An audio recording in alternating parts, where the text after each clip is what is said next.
नमस्कार साथियों, स्वागत है आपका अपने YouTube चैनल पर। मैं आप सबों का जो है हार्दिक स्वागत करता हूं आपके अपने YouTube चैनल पर।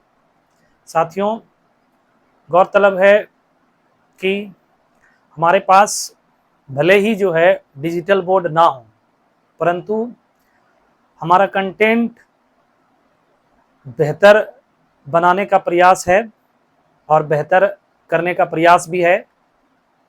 शर्त बस इतना है कि आप लोगों को थोड़ा सहयोग करना है।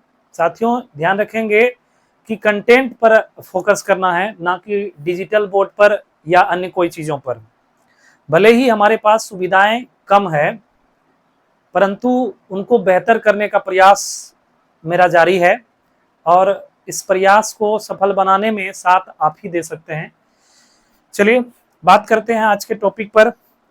जैसा कि आपको पता है, आज का टॉपिक है प्रोटीन्स।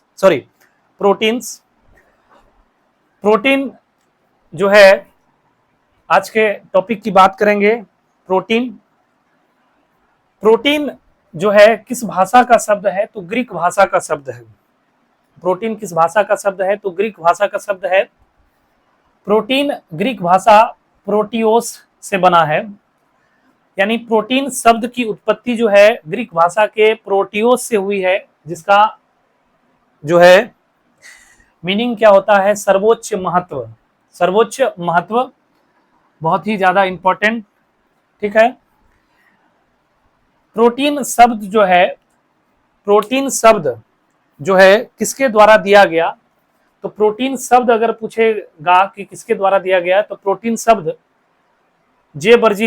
एक बर्जिलियस नाम के व्यक्ति थे, उस वैज्ञानिक के द्वारा जो है प्रोटीन शब्द दिया गया। जबकि प्रोटीन का नामकरण अगर पूछे कि प्रोटीन का नामकरण करने वाले वैज्ञानिक कौन है, नामकरण जो है मुल्डर नामक वैज्ञानिक ने किया।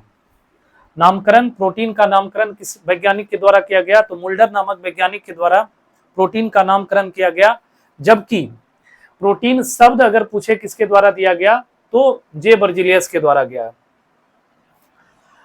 प्रोटीन में जो है कार्बन, हाइड्रोजन, ऑक्सीजन तत्व पाए जाते हैं।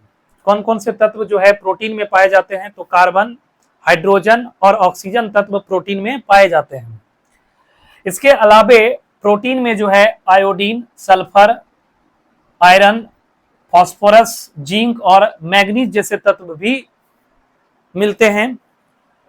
तो ध्यान रखेंगे, प्रोटीन में जो है मुख्य रूप से कौन कौन से तत्व होते हैं, तो कार्बन, हाइड्रोजन, ऑक्सीजन तत्व जो है पाए जाते हैं। इसके अलावे जो है और क्या मिल सकता है, आयोडीन मिल सकता है, सल्फर मिल सकता है, आयरन मिल सकता है, फास्फोरस मिल सकता है, जिंक मिल सकता है और मैग्नीज मिल सकता है।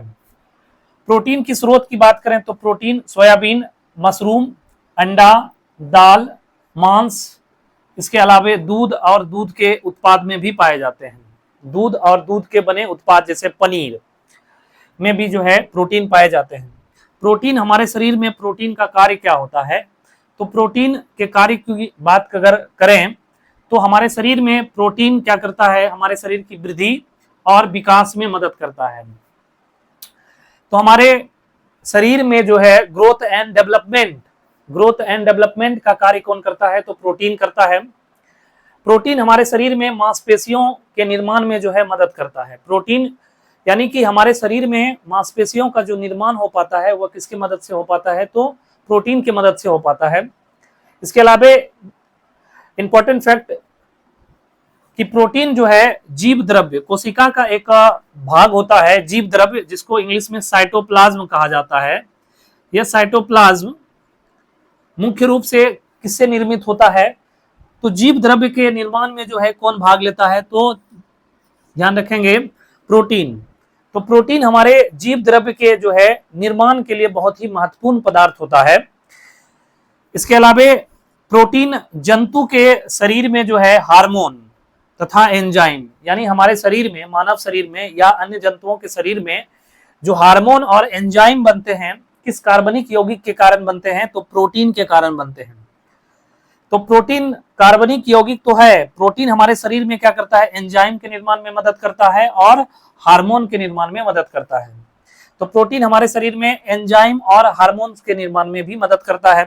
इसके अलावा प्रोटीन हमारे शरीर में टूटी फूटी कोशिकाओं के मरम्मत में, जब हमारा जो है हमारी कोशिका क्या होती है, क्षतिग्रस्त हो जाती है चोट लगने से या किसी तरह से जो है हमारी कोशिकाएं क्षतिग्रस्त हो जाती है, तो उसके पुनर्निर्माण यानी जो है उसके मरम्मत के लिए जो है कौन सा कार्बनिक यौगिक जिम्मेदार है, तो प्रोटीन। तो प्रोटीन हमारे शरीर में टूटी फूटी कोशिका के मरम्मत के लिए भी आवश्यक है, ये भी ध्यान रखेंगे। आगे प्रोटीन जो है अमीनो अम्ल का बहुलक होता है। अगर आपसे क्वेश्चन पूछा जाए कि प्रोटीन जो है किसका बहुलक होता है, तो अमीनो अम्ल का बहुलक होता है। कहने का मतलब शरीर में जो है प्रोटीन का निर्माण जो है किसके द्वारा होता है, तो अमीनो अम्ल के द्वारा होता है। प्रोटीन की सबसे छोटी इकाई अगर पूछा जाए तो प्रोटीन की सबसे छोटी इकाई ही कौन है, तो अमीनो अम्ल है। प्रोटीन की जो है सबसे छोटी इकाई कौन है, अमीनो अम्ल। कहने का मतलब बहुत सारे अमीनो अम्ल जब आपस में जुड़ते हैं तो प्रोटीन का निर्माण होता है। 20 प्रकार के अमीनो अम्ल के जुड़ने से जो है एक प्रोटीन का निर्माण होता है, और यह अमीनो अम्ल एक दूसरे से जो है पेप्टाइड बंध द्वारा जुड़ते हैं। ध्यान रखेंगे एक अंडा जो है से कितना प्रोटीन प्राप्त होता है, तो ध्यान रखेंगे एक अंडा से जो है 6 ग्राम प्रोटीन प्राप्त होता है। एक अंडा अगर आप खाते हैं तो आपको 6 ग्राम प्रोटीन की मात्रा मिलेगी। इसके अलावा 100 ग्राम अगर पनीर आप खाते हैं तो आपके शरीर में प्रोटीन की मात्रा कितनी मिलेगी, तो 14 ग्राम। कितना मिलेगा, 14 ग्राम जो है प्रोटीन मिलेगा। अगर आप 100 ग्राम सोयाबीन अगर खाते हैं तो आपको जो है प्रोटीन कितना मिलेगा, तो ध्यान रखेंगे 45 से 46 ग्राम जो है प्रोटीन आपको प्राप्त होगा। तो इन तीनों में सबसे ज्यादा प्रोटीन का सबसे अच्छा स्रोत अगर देखेंगे तो क्या है, तो सोयाबीन में प्रोटीन की मात्रा ज्यादा होती है। उसके बाद जो है पनीर, मशरूम में भी जो है प्रोटीन पाया जाता है, ये भी ध्यान रखेंगे। प्रोटीन का पाचन हमारे शरीर में 2 जगह, ध्यान रखेंगे हमारे शरीर में मुख्य रूप से प्रोटीन का पाचन 2 जगह होता है। पेट में पेप्सिन एंजाइम की मदद से, पेट में जो है प्रोटीन का पाचन जो है किस एंजाइम की मदद से होता है, तो पेप्सिन एंजाइम की मदद से होता है। छोटी आंत में प्रोटीन का जो है पूर्ण पाचन होता है। अगर आपसे क्वेश्चन पूछेगा कि बताइए किस अंग में प्रोटीन का पूर्ण पाचन होता है, तो छोटी आंत में प्रोटीन का पूर्ण पाचन होता है। और किस एंजाइम की मदद से होता है, तो ये ध्यान रखेंगे ट्रिप्सिन एंजाइम की मदद से होता है। किस एंजाइम की मदद से होता है, तो ट्रिप्सिन एंजाइम की मदद से होता है, ये ध्यान रखेंगे। तो 1 ग्राम प्रोटीन से जो है आपको कितना कैलोरी ऊर्जा प्राप्त होता है, तो 4.1 कैलोरी जो है ऊर्जा प्राप्त होता है। 1 ग्राम अगर आप प्रोटीन लेते हैं तो आपको कितना कैलोरी ऊर्जा प्राप्त होगा, तो 4.1 कैलोरी जो है ऊर्जा प्राप्त होगा, ये ध्यान रखेंगे। तो प्रोटीन से बनने वाले प्रश्नों पर जो है ध्यान रखेंगे। आगे देखते हैं अमीनो अम्ल और अमीनो अम्ल के प्रकार के बारे में देखते हैं।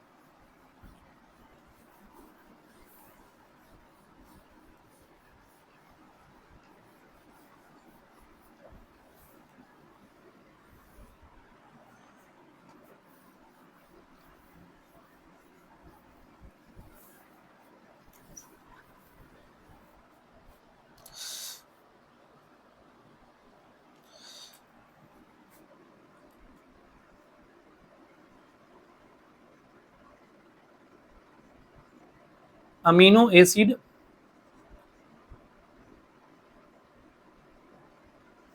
अमीनो अम्ल। अमीनो अम्ल 2 प्रकार के होते हैं। अमीनो अम्ल के प्रकार देखने से पहले ये ध्यान रखेंगे, अमीनो मान लेते हैं कि ये अमीनो अम्ल है। एक अमीनो अम्ल दूसरे अमीनो अम्ल के साथ इसी तरह से 20 प्रकार के अमीनो अम्ल जब आपस में जुड़ते हैं तब जाकर प्रोटीन का निर्माण होता है। किसका निर्माण होता है, प्रोटीन का निर्माण होता है।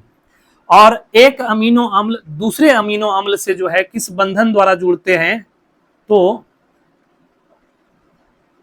पेप्टाइड बंध द्वारा जो है जुड़े होते हैं। एक अमीनो अम्ल दूसरे अमीनो अम्ल से किस बंध द्वारा जुड़े होते हैं? तो पेप्टाइड बंध द्वारा जुड़े होते हैं। इस पेप्टाइड बंध की श्रृंखला को क्या कहा जाता है? इस पेप्टाइड बंध की श्रृंखला को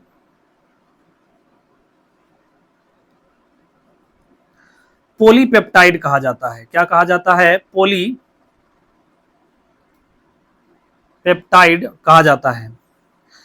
तो ध्यान रखेंगे, अगर प्रोटीन का आंशिक अपघटन करेंगे, तो प्रोटीन का अगर आंशिक अपघटन करेंगे तो हमें पेप्टाइड प्राप्त होगा, जबकि प्रोटीन का जब पूर्ण उसका अपघटन करेंगे तो क्या प्राप्त होगा? अमीनो अम्ल प्राप्त होगा। क्या प्राप्त होगा? अमीनो अम्ल प्राप्त होगा, क्योंकि जो है प्रोटीन बना ही किससे होता है? अमीनो अम्ल से बना होता है। तो 20 प्रकार के अमीनो अम्ल जब आपस में जुड़ते हैं तो प्रोटीन का निर्माण होता है। एक अमीनो अम्ल दूसरे अमीनो अम्ल के साथ जो है किस बंध द्वारा जुड़े होते हैं? तो पेप्टाइड बंध द्वारा जुड़े होते हैं। पेप्टाइड बंध के श्रृंखला को क्या कहते हैं? तो पॉलीपेप्टाइड कहते हैं। क्या कहते हैं? पॉलीपेप्टाइड कहते हैं। उसके बाद ये ध्यान रखेंगे, अगर प्रोटीन का आंशिक अपघटन करते हैं तो क्या प्राप्त होता है? तो पेप्टाइड प्राप्त होता है, जबकि प्रोटीन का पूर्ण अपघटन करते हैं तो क्या प्राप्त होता है? अमीनो अम्ल प्राप्त होता है। ये ध्यान रखेंगे।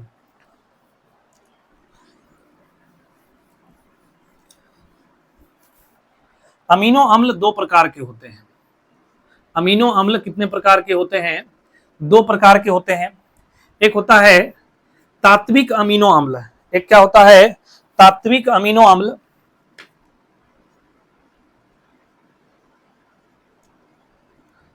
तात्विक अमीनो अम्ल, इसको इंग्लिश में कहेंगे एसेंशियल अमीनो अम्ल। एसेंशियल अमीनो अम्ल, एसेंशियल अमीनो अम्ल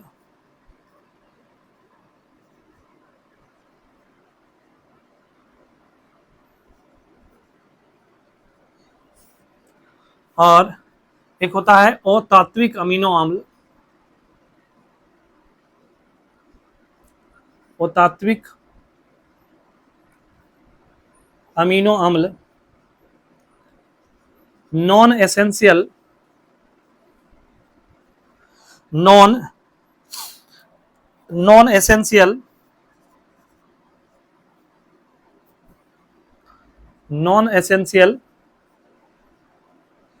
amino acid. Non essential amino acid.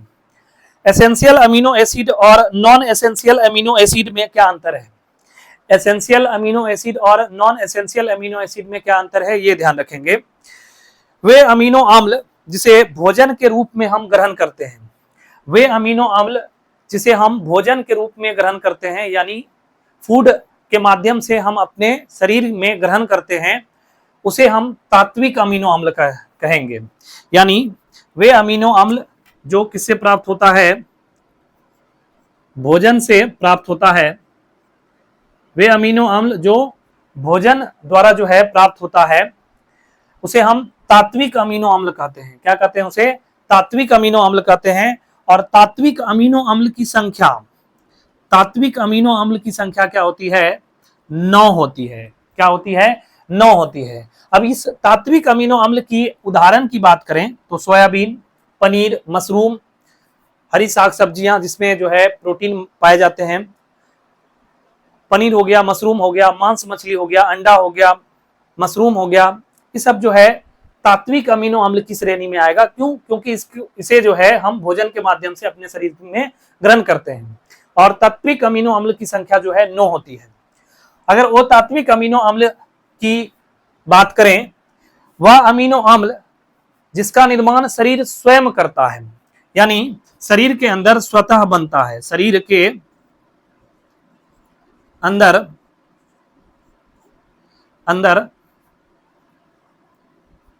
स्वतः बनता है, वह अमीनो अम्ल जो शरीर के अंदर स्वतः बनता है, उसे हम क्या कहेंगे? अतात्विक अमीनो अम्ल कहेंगे। क्या कहेंगे? अतात्विक अमीनो अम्ल कहेंगे। और अतात्विक अमीनो अम्ल की संख्या कितनी होती है? तो 11। और तात्विक अमीनो अम्ल की संख्या कितनी होती है, तो 11, ये ध्यान रखेंगे। तो अगर आपसे क्वेश्चन पूछे कि अमीनो अम्ल कितने प्रकार के होते हैं, तो अमीनो अम्ल 2 प्रकार के होते हैं, एक होता है तात्विक अमीनो अम्ल और दूसरा होता है अतात्विक अमीनो अम्ल। अतात्विक अमीनो अम्ल का निर्माण शरीर के अंदर स्वतः होता है और इसकी संख्या 11 होती है। तात्विक अमीनो अम्ल यानी एसेंशियल अमीनो एसिड की संख्या 9 होती है और इसे हम भोजन के माध्यम से अपने शरीर के अंदर लेते हैं, ग्रहण करते हैं, ये ध्यान रखेंगे। तो आज के लिए इतना ही, फिर मिलेंगे हम अगले वीडियो में, तब तक के लिए धन्यवाद। ध्यान रखेंगे साथियों, प्रोटीन का जो है अगला वीडियो यानी पार्ट 2, प्रोटीन पार्ट 2 जो है बहुत ही जल्द आएगा। तब तक के लिए धन्यवाद।